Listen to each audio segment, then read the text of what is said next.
Recruiting is the most important job in the Army. Hey, I am Chuck the bureaucrat, and since it's the new year, LinkedIn has been pressuring me to share my predictions for 2024. And listen, I don't think it takes a genius to figure out what the biggest issue for the Department of Defense is going to be this year. War in the Middle East, war in the Ukraine, a shrinking army. You can bet that recruiting is going to be tough.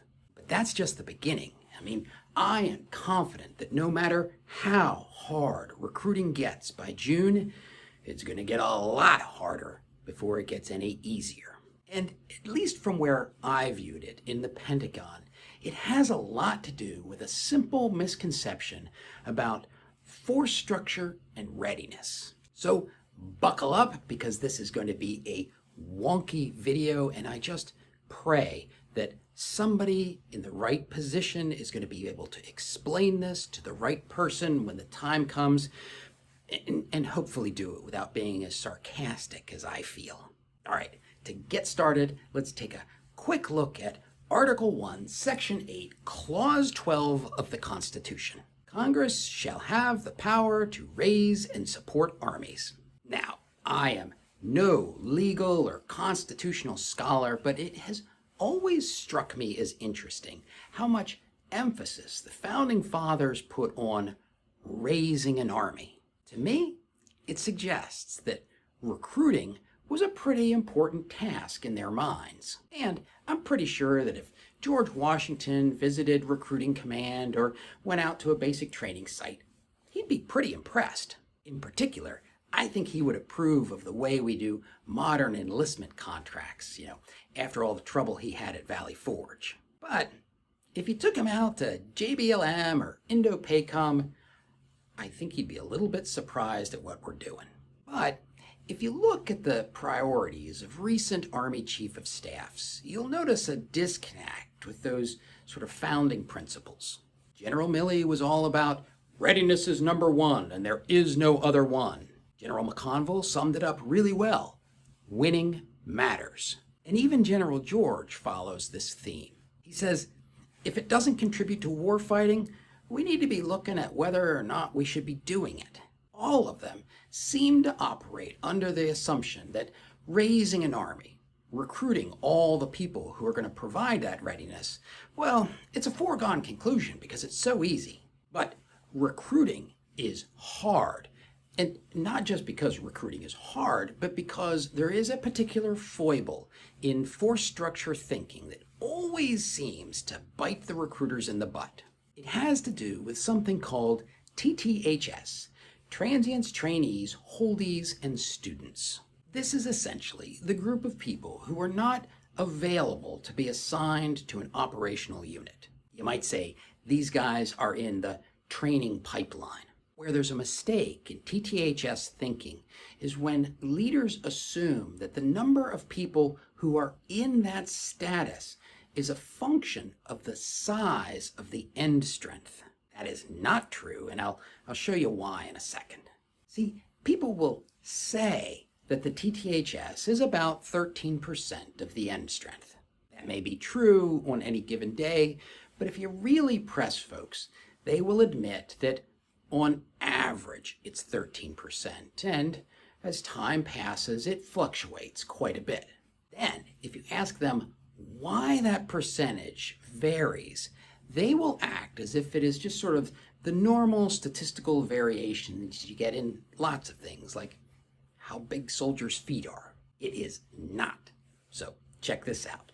Suppose you have a hypothetical army of, say, 500,000 soldiers, and let's assume that every year 10% of those people leave the service, whether they ETS or they refrat or they retire. Basically, everybody who leaves has to be replaced if you want to maintain your 500,000 soldier force. That means that every year this hypothetical army is going to have to bring in 50,000 new soldiers. And without getting into issues about course length or start dates, we can just assume that this 50,000 represents their TTHS. Now, suppose that one year you want to increase the size of your army from 500,000 to 510,000. That's just a small 2% increase. What is going to happen to the accession mission? Well, you got to get 50,000 new soldiers to replace the people who are leaving just like normal. Plus, you've got to get the 10,000 extra to increase your end strength. So that means your accession mission is 60K. You see what just happened there? The end strength went up by 2%, but the accession mission went up by 20%. If you're following me on this point, that's good, because it has been my experience that a startling number of military leaders assume that when the end strength goes up by 2%, their recruiting mission should go up by 2%.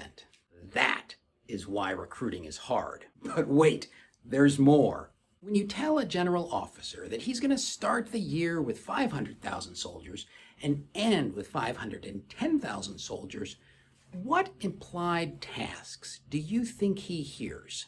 Well, I got to get units ready to receive these soldiers once they complete their training. I got to uncase some guidons. I got to figure out where to put the units. I got to get some equipment ready. Ooh, you know what I really need to get all that done? Sergeants. And guess where he's going to go looking for extra sergeants? He's certainly not going to look at the operational units, because taking the sergeants away from there would hurt readiness. But maybe you could take them from the training base. Do you see how dangerous it is when decision makers assume that a 2% increase in end strength causes a 2% increase in the mission? Now, I do want to point out one last thing before I wrap up here, and trust me, it ain't a solution, but step one is understanding your problem. Now, instead, I'm going to show you something really dark to think about. Let's go back to our hypothetical army of 500,000 soldiers, a 10% loss rate, and an annual mission of 50,000 soldiers. Imagine that one year the end strength is supposed to go down by 1% to 495,000 soldiers. Woohoo! The accession mission can be cut by 5,000 down to a 45K mission. That's a 10% cut, right? Well, guess what else can be cut by 10%? The recruiting force. I mean, for some reason, generals always spot that one. But here's what the generals always misunderstand.